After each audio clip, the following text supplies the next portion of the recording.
सरकार ये कहती है कि हम एक स्किल सर्टिफिकेट देंगे और सेवा निधि जैसी एक पेंशन के नाम पे 11 लाख रुपए देंगे जो कि आपके खुद की सैलरी से कटेगा 30%। 10 लाख रुपया में पटना जैसे शहर में तो एगो रूम नहीं मिलेगा भाड़े पर, और सही जगह पर देखा जाए तो फ्लैट नहीं मिलेगा। प्रधानमंत्री जी है तो 75 साल उनका उम्र हो गया, तो लगे हुए हैं कि हम 80-100 साल तक रहे। आजकल के युवा को देख लीजिए कि 20 साल है, 4 साल में जॉब करा के उसको चाह रहे हैं कि हम रिटायर कर दें। अब 22 साल 23 साल के बाद कहाँ जाएगा बच्चा? तो रिटायर हो गया उसके बाद कहाँ जाएगा आदमी? एक तो पेमेंट मिल गया है 11 लाख वाला, उसके बाद क्या करेगा आदमी? उसमें कितना परिवार चलाएगा? और नारवाने सर का बुक आया था फोर स्टार करके, उन्होंने बोला था कि मतलब आर्मी में 25% को निकाल के 75% को रखना चाहिए, लेकिन गवर्नमेंट ने पूरा अपोजिट ही कर दिया। 75 को निकाल करके 25% को ही कहीं ना कहीं उन्होंने अग्निवीर स्कीम का जिक्र किया था अपनी बुक में इनडायरेक्टली, इसीलिए उनकी बुक जो है अमेज़न पे अब अवेलेबल नहीं दिख रही है। यानी कि उनकी बुक को भी रोक दिया गया है, जो कि खुद चीफ थे हमारे आर्मी के। अगर उनकी बुक रोकी जा सकती है तो इन युवाओं का क्या, जो छोटे छोटे गांव से आकर तैयारियां करते हैं और कहीं ना कहीं ये अपना फ्यूचर देखते हैं कि थोड़ा स्टेबल हो जाए, भले हमें बॉर्डर पे रात बितानी पड़े, लेकिन 8 महीने में क्या कोई फौज के लिए पूरी तरीके से तैयार हो सकता है? बिल्कुल नहीं, कभी भी ट्रेनिंग कर ली कि कम से कम 4 से 5 साल लगता है। आर्मी को जो है ये अग्निपथ जो स्कीम है, इसको एक तरह से करप्शन का भी बढ़ावा दे रहा है। तो आप लोगों को क्या लगता है कि ऐसे ट्रूप्स बनने की संभावनाएं हैं जो कि हमारे देश की सिक्योरिटी के लिए बहुत नुकसानदेही बात है? जी जी जी, एकदम सही बात है, क्योंकि आप 4 साल ट्रेनिंग है, आपके पास सब कुछ एबिलिटी है, आप योग्यता है, आप कहीं भी जा सकते हैं, आपके पास उस चीज़ का कमी होगा, आप कहीं किसी चीज़ का गलत भी उपयोग होता है। नमस्कार, आप देख रहे हैं आरएन न्यूज़ और मैं हूं आपके साथ प्रिया यादव। आज हम मौजूद हैं पटना के गांधी मैदान में और आज हम बात करने वाले हैं उस स्कीम के बारे में जिसको लेके पूरे देश भर में विद्रोह है, क्योंकि ये अग्निपथ स्कीम के बारे में बात है।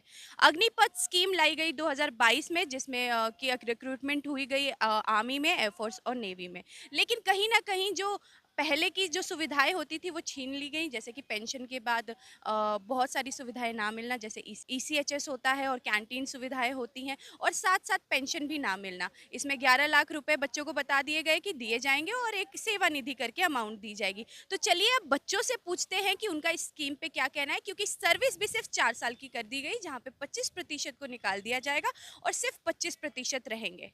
तो फिलहाल आप देख सकते हैं कि इतने सारे हमारे भाई और बहनें हैं जो अग्निपथ स्कीम के द्वारा अभी तैयारी कर रहे हैं फौज की, और कहीं ना कहीं इनके अंदर ज़रूर इनकी भी दुख की कोई ना कोई का कारण होगा कि पहले जो फौज में जो एंट्री की स्कीम होती थी और अभी जो हमारी अग्निवीर की स्कीम है, पहले जैसे होता था पर्सनल बिलो ऑफिसर रैंक, मतलब कि वो फौजी जो ओवार्स की तरह, जैसे कि हमारे सिपाही में, फिर नायक में, फिर उसके बाद जैसे सूबेदार मेजर या फिर सूबेदार नायब सूबेदार जैसी रैंक्स होती थी, उनके थ्रू ये लोग भर्ती होते थे। तो चलिए इनसे हम पूछते हैं कि इनका क्या व्यू है अग्निपथ स्कीम में, जो कि एयरफोर्स, नेवी और आर्मी तीनों में इम्प्लीमेंट हो चुका है। नाम बताइए अपना। विवेक कुमार।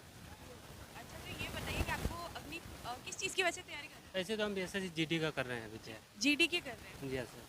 बीएसएफ जीडी का? नहीं, जीडी एसएससी जीडी। एसएससी, अच्छा एसएससी का कर रहे हैं। अग्निपथ स्कीम के बारे में आपको पता है? हाँ पता है, इसके बारे में 4 साल का लागू किया है। तो इसमें आपका क्या राय है?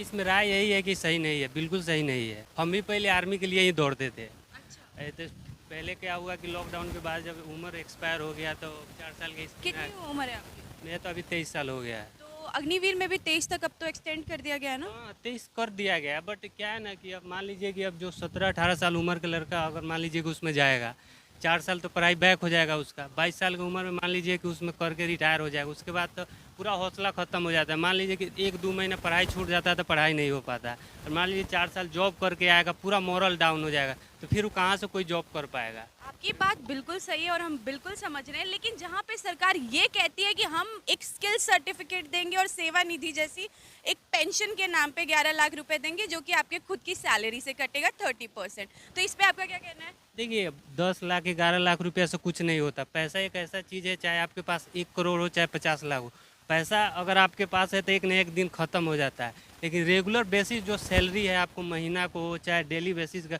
वो ऐसा चीज़ है आदमी को मरते वक्त तक अगर है तो लगता है कि हाँ, वो कॉन्फिडेंस रहता है कि हाँ हमारे पास है कुछ। 10 लाख रुपया अगर मान लीजिए अभी के डेट में सरकार ऐलान कर दिए कि हाँ 10 लाख रुपया दे, अभी आज के डेट में देखिए 10 लाख रुपया का क्या वैल्यू है।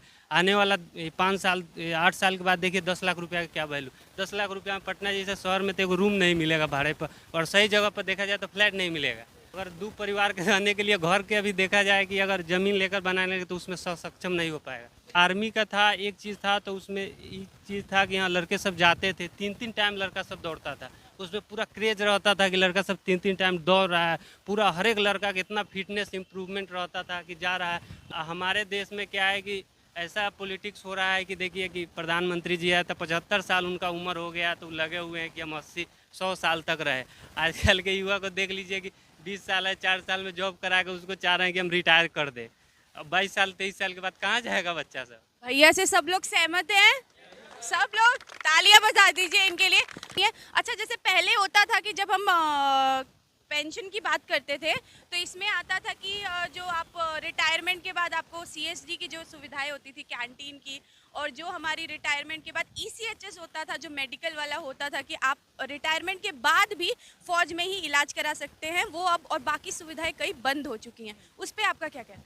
नहीं, चालू होना चाहिए सुविधाएं, जो क्यों अभी दिक्कत हो जाता है ना, अगर रिटायर हो गया उसके बाद कहाँ जाएगा आदमी। एक तो पेमेंट मिल गया है 11 लाख वाला, उसके बाद क्या करेगा आदमी, उसमें कितना परिवार चलाएगा। अपना लंबा लाइफ भी होता है ना, उसके बाद क्या बिजनेस भी करेगा तो पैसा खत्म हो जाएगा।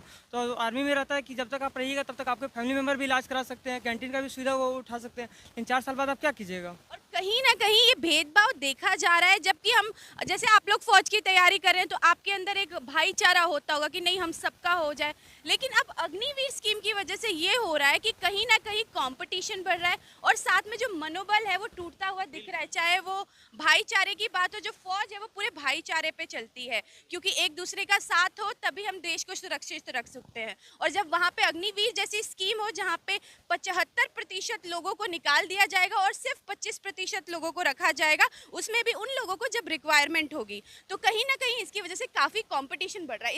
इस पे आपका क्या कहना है कंपटीशन पे? मैम कंपटीशन पे तो नहीं बोलेंगे, लेकिन 4 साल के स्कीम पे बोलना चाहेंगे, भाईचारे पे बोलना चाहेंगे। कोई भी मतलब दो व्यक्ति के बीच में बॉन्डिंग बनने के लिए लंबा समय की ज़रूरत होती है, लेकिन अग्निवीर स्कीम में आपस में बॉन्डिंग बनाने के लिए ही 4 साल का समय दिया जाता है। तो दो लोगों के बीच में बॉन्डिंग बनने के लिए 4 साल का समय बहुत ज़्यादा कम है।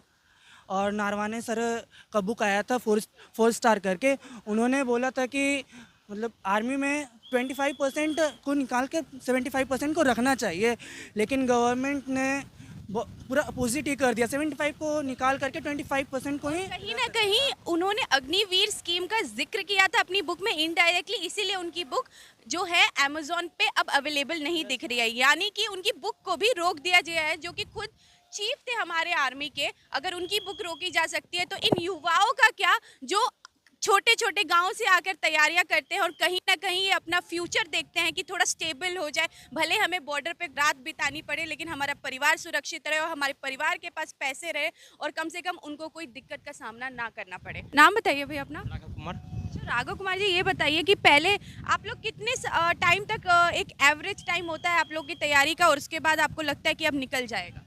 आर्मी का, आर्मी के लिए कम से कम 2 साल रनिंग के लिए लगता है, 2 साल रनिंग करना पड़ता है। 2 साल रनिंग आप लोग करते हैं तब जाके होते हैं। वहीं पे पहले जो है 2 से 3 साल ट्रेनिंग कराई जाती थी, फिर बॉर्डर एरियाज पे भेजा जाता था या फिर पोस्टिंग दी जाती थी, लेकिन अब वो ट्रेनिंग टाइम 8 महीने कर दी गई है। तो उस पर आपका क्या बोलना है कि 8 महीने में क्या कोई फौज के लिए पूरी तरीके से तैयार हो सकता है? बिल्कुल नहीं, कभी कभी ट्रेनिंग कर ली कम से कम 4 से 5 साल लगता है। आर्मी में प्रत्येक साल मेरे घर से ढेर सारा आर्मी में है, मेरे जियाजी है, मेरे भाई है, ढेर सारे आर्मी में है। तो बताया जाता है कि आर्मी की ट्रेनिंग के लिए साल में कम से कम 2 से 3 महीने ट्रेनिंग होता है, और उसके बाद शुरुआती ट्रेनिंग जैसे 15 महीने का भी होता है। उसके बाद एक वेल सिपाही तैयार होने के लिए 4 से 5 साल लग जाता है, लेकिन 4 साल में निकाला जा रहा है। फिर समझ सकते हैं किस प्रकार का हमारा ये सोल्जर तैयार हो रहा है। अब लड़ने के लिए भेजिएगा तो कोई 4 साल का ट्रेनिंग कर रहा है और कोई 2 महीना का ट्रेनिंग करके 5 महीना का ट्रेनिंग करके जाएगा, कंप्रोमाइज़ तो होगा, जो एक मुख्य कारण है। कहीं ना कहीं आपको लगता है कि सिक्योरिटी में भी कॉम्प्रोमाइज़ है कि बिना प्रॉपर ट्रेनिंग के 8 महीने की बस ट्रेनिंग से आप एक फौजी भाई को लगा दे रहे हैं बॉर्डर पे और पूरे देश की सिक्योरिटी उसके हाथ में है, तो उसका कहीं ना कहीं मोटिवेशन भी डाउन होता है क्योंकि उसको प्रॉपर ट्रेनिंग नहीं मिली है?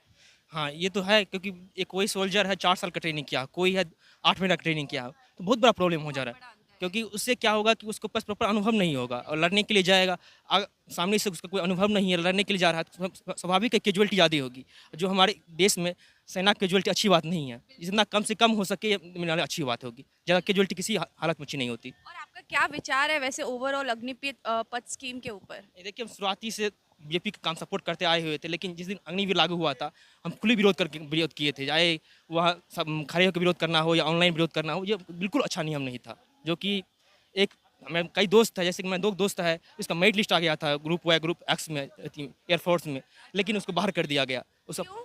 क्योंकि ख़त्म कर दिया था ना, जो उसका मेरिट आया हुआ अभी उसको भी ख़त्म कर दिया गया था। जबकि एक्स जो एंट्री है वो काफ़ी अच्छी है। उसका ट्रेनिंग हो चुका, उसका मेडिकल हो चुका था, मेरिट लिस्ट आ चुका था, एकाएक रद्द कर दिया गया, जो अभी मेरे साथ तैयारी कर रहा है, जो काफ़ी दुखद बात है। 4 साल पहले नौकरी हो जाता, 3 साल पहले इसको नौकरी हो रहा था, अभी तैयारी कर रहा है, तो ये बुरी बात है। बिल्कुल, बिल्कुल। ये बताइए कि किस चीज़ की तैयारी करें, क्योंकि आपने जो अभी मैं यूनिफ़ॉर्म बोलूँ, आप लोग के लिए तो यूनिफ़ॉर्म मानते होंगे इसकी? सही बात।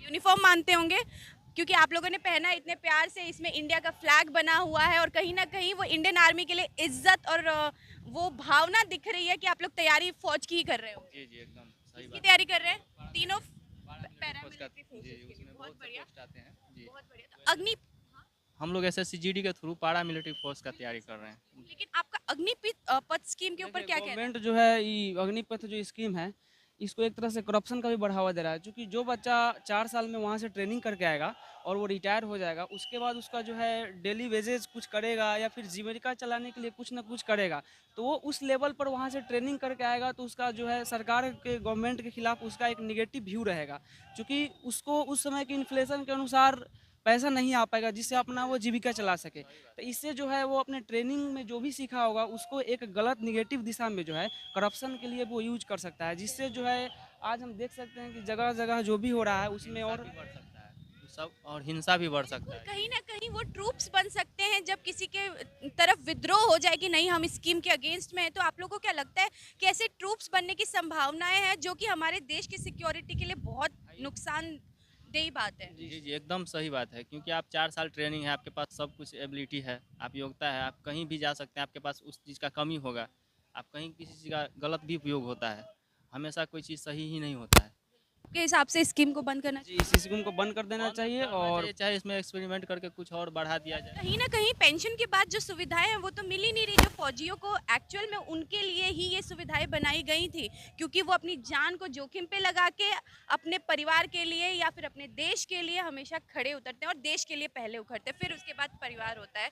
आज मैं एक एग्जांपल देना चाहूँगा कि जापान जो देश है वहाँ पर पारा मिलिट्री फोर्सेस की इतनी कमी है कि वे लोग पैसे देकर अमेरिका को वहाँ पे रखे हुए हैं कि उनकी जो है आर्म फोर्सेस हमारे देश की रक्षा करे, लेकिन हमारे भारत में युवाओं के प्रति जो है एक रुझान है, जुनून है कि हम आएँ और देश की सेवा करें। लोग यहाँ पे आना चाहते हैं, फिर भी गवर्नमेंट जो है इस चीज़ को मतलब नकार रही है कि नहीं आप 4 साल के लिए ही आइए, प्रॉपर ट्रेनिंग नहीं हो पा रही है। तो इस चीज़ को गवर्नमेंट को देखना चाहिए कि हाँ जापान में जो है यूथ जो है वहाँ पे इस चीज़ में जो है लाया जा रहा है और वो आना नहीं चाहते हैं, दूसरे देश को पैसा देकर आप मंगा रहे हैं, लेकिन अपने इंडिया में जो है यूथ आना चाहती है, फिर भी गवर्नमेंट जो है उनको बुलाना नहीं चाहती है। ये हमारे हमारे चाहती है तो उसको सही ढंग से यूज नहीं करवाना चाहती। एक्सप्लॉयटेशन है हमारे युवाओं का, जी यूथ के लिए सही बात है, बहुत एक्सप्लॉयटेशन है। चलिए थैंक यू, बहुत अच्छा लगा आप लोगों से बात करके, आप लोग अपनी ट्रेनिंग कीजिए।